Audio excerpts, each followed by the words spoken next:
بار اولمه که دارم میبینم یک هنرجو داره ستار رو مثل گیتار الکتریکی دستش میگیره. خواهشاً اینو سریعتر پیگیری کنید مشکل سپهر رو و ببینید که مشکل دقیقاً کجاست. سلام خانم توکل، خوب هستین؟ سلام، خیلی ممنونم.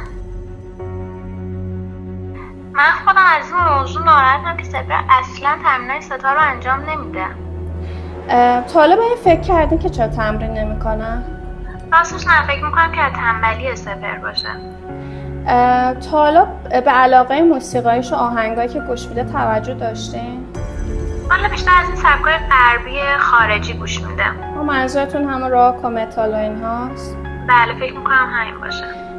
تا حالا ساز دیگه دست گرفته ببینه دوست داره یا نه؟ نه، ما تو خونمون فقط یه ستار داشتیم که به واسطه همون فرستادنش کلاس ستار. تا حالا به این فکر کردین که سپهر اصلا گیتار الکتریک رو دوست داره؟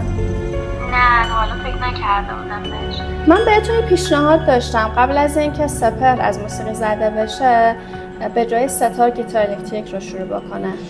اگه شما هم دوست ندارین همچین تجربیات ناخوشایندی داشته باشید حتما از جلسات مشاوره رایگان ما استفاده کنید.